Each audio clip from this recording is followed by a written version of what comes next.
Okay, so it's been about 6 years since Samsung started the foldable smartphone market with the Galaxy Fold way back in 2019. Since then, Samsung has made its foldable smartphones more powerful, more durable, bigger, with better cameras and all of that. But even now, in the 7th generation of foldables, people still don't really buy them. It's still a really niche product. And how is Samsung going to get those consumers who might want to buy a foldable but still don't actually go out and buy one? Well, if you've been paying attention to Samsung over the past year, you already know the answer, and that's to go as thin as possible. So this is the Samsung Galaxy Z Fold 7. It looks a lot different from the Galaxy Z Fold 6 from last year because it is much thinner, it's a little taller, and a little less wide. It looks a little bit more like a traditional smartphone, especially when you're looking at it from the end, because you can see just how thin it actually is. Interestingly, this phone does look like a dramatic redesign from the Galaxy Z Fold 6, but it does look a lot like the Galaxy Z Fold 6 Special Edition, which Samsung launched only in Korea last year. So this isn't really a dramatic change, but for most people in the world, it will be because it looks so much different from the phone that most of us got to see last year. But the most important takeaway here is just how thin this phone is. When it's unfolded, when you don't take into account the camera bump, it is only 4.2 millimeters thick. That is crazy thin.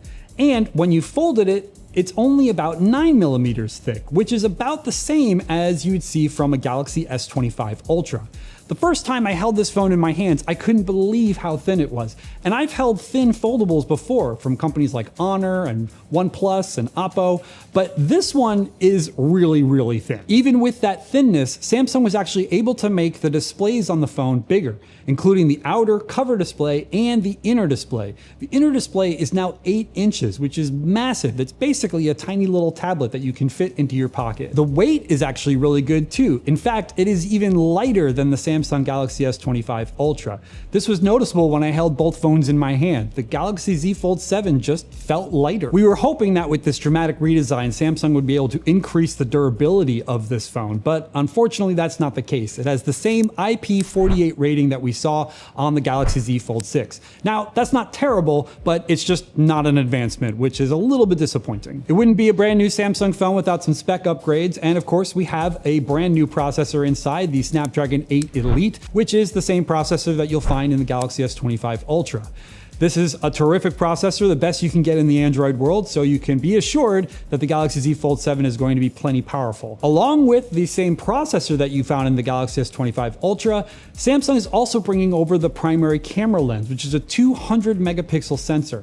So basically you're getting the processor and the main camera experience of the Galaxy S25 Ultra in this foldable smartphone, which is a big deal. Speaking of cameras, you'll notice that the selfie camera on the inside of the phone no longer appears under the screen. It's just a typical selfie camera cutout that you would see on most Android phones. Samsung probably did this because in all the other previous generations, when you're trying to hide the camera under the display, it just looks like trash. So we finally have a great selfie camera on the inside of the phone and not just on the outside. With all these spec upgrades and this new design and the bigger displays and all of that, Samsung did increase the price this year. We are now up to $1,999. That means that you can actually say this is a $2,000 smartphone, which is pretty insane. However, that probably just comes down to things that we can't control, like tariffs. So we can't really blame Samsung for this, but at the same time, if you were concerned about the price going up, I have bad news, it went up. Thankfully, if you don't want to spend that much money, there is another option for you because Samsung also launched the Galaxy Z Flip 7, its new clamshell style foldable. There are a bunch of cool upgrades here, some of which you'll love and some of which you won't. But the biggest one is the cover display. The cover display now takes up the entire top half of the phone, which means that weird folder icon shape thing is gone. And that's really cool, but also it's now 120 Hz refresh rate, which is a big upgrade over the 60 Hz we had on previous generations. This makes it so the cover display is basically like its own smartphone, preventing you from needing to unfold it for pretty much anything. But when you do need to unfold it, even the inner display is larger than we saw in previous generations. We're at 6.9 inches, making it almost as big as a Galaxy S25 Plus. Samsung also increased the battery size to 4,300 milliamp hours, which is a big upgrade over last year. And for the first time ever, we have DeX support on a flip phone. This is a huge deal because for a long time, anyone who's wanted that DeX experience has had to get either a Galaxy S phone or jump up to the Galaxy Z Fold. But now, if you decide you want to invest in one of these clamshell foldables, you will get DeX support. Of course, Samsung has to talk about AI at any Galaxy Unpacked, and it did bring up that on the Galaxy Z Flip 7, you can now access Gemini from the cover display, including accessing Gemini Live. This has not been possible with other flips, so this is a big deal too. And if you're somebody who uses Gemini a lot, you're gonna love being able to access it without having to flip open the phone. I told you there was going to be some disappointing things, and there are a few. Number one, this has an Exynos processor. That means no Snapdragon 8 Elite or even a Snapdragon at all inside the Galaxy Z Flip 7. Instead, you're gonna have to stick with an Exynos processor. Likewise, there have been no significant camera upgrades this year. You're gonna get some better shots because of a new processor and AI and software features, but the actual hardware itself remains basically unchanged. And you're also going to have to deal with a higher price. Samsung increased the price of the Galaxy Z Flip 7 by $100, bringing it to $1,099. That's unfortunate, but it's okay because Samsung has a third foldable that it surprised us with, which does bring the price down a bit. And that is the Galaxy Z Flip 7 FE. This is the first time that we've seen an FE model in any Samsung foldable, so this is pretty exciting. Basically, this FE model is just like the Galaxy Z Flip 6 from last year, being that it doesn't have all the screen upgrades that we see on the Flip 7. It still has the folder cutout display on the outside, it still has a relatively smaller interior display, and it has weaker specs across the board.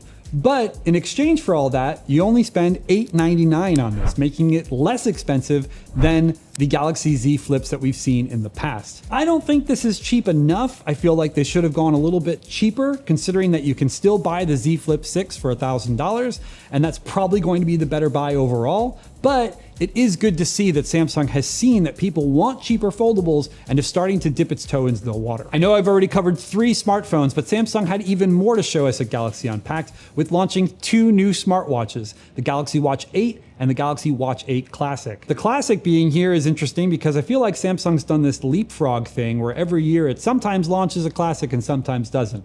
But if you're a fan of the Classic, good news, it is here, and it includes the rotating bezel. Hopefully, you like the squircle design of the Galaxy Watch Ultra that we saw a few years back, because here it is again on both the Watch 8 and the Watch 8 Classic. In fact, a lot of the DNA of the Watch Ultra is in the Classic. It even has the quick button, which up until now had been exclusive to the Ultra. The quick button launches apps and launches activities and all sorts of things right from the hit of this orange button here. The specs kind of reflect this too, as the Galaxy Watch 8 Classic has the same 3000 nits brightness of the Galaxy Watch Ultra. It has the same RAM, the same processor, and it kind of looks the same too. It's basically a more formal version of the sporty Galaxy Watch Ultra. The Galaxy Watch 8 Classic does have one upgrade that the Ultra doesn't have, which is 64 gigabytes of onboard storage, twice as much as we saw on the Ultra. The Classic is going to be pretty pricey though, starting at $499. Granted, that is $150 less than the Ultra, but for that $150 more, you get bigger battery, you get better durability, and you have all the features that come with the Ultra. So you're just gonna have to decide, do you want something that's more formal for a little bit less money, or do you wanna go all out for the Ultra? Confusingly though, the Ultra doesn't have the rotating bezel, which I know a lot of Samsung fans love. So it's gonna be unfortunate that Samsung fans are gonna have to make a tough choice there. If both of those watches are too expensive for you, don't worry, we still have the Galaxy Watch 8. It's a standard model. It's got the squircle design that we see on the Classic and the Ultra, but it's got no rotating bezel. It does not have the quick button, and it has some weaker specs across the board. But it's going to be great if all you want is a basic smartwatch that does all the core things that you need it to do, and it's only going to cost you $350. Granted, that's $50 more than we saw at the introductory price of last year, but it's still much less than the Classic and definitely much less than the Ultra. Oh, and one more thing, Samsung did not launch a new Ultra model this year, but it did launch a refresh of the Ultra. It now comes in a titanium blue and has twice as much storage. So if you didn't buy an Ultra last year, you can buy one now and get this cool new blue color and more storage. Okay, so that's everything Samsung launched at Galaxy Unpacked. If you want to buy any of these phones or watches, you can pre-order them right now, or you can wait until July 25th when they'll be available generally in stores. Honestly, I'm really impressed with the Fold 7 and the Flip 7. Samsung made a lot of tangible upgrades here, and the designs look amazing, especially the Fold, which looks just beautiful. Granted, it's a little disappointing that they went up in price, but that's just how it goes nowadays, I think. The Galaxy Z Flip 7 FE, though, seems like the oddball. It seems like it's a little too expensive. Maybe if it was $699 or even $799, Samsung could have gotten away with it, but I feel like most people should just buy the Flip 6 from last year instead. But I want to know what you think. Jump down into the comments and let me know if you're going to pre-order any of these devices. And in the meantime, I will see you in the next video.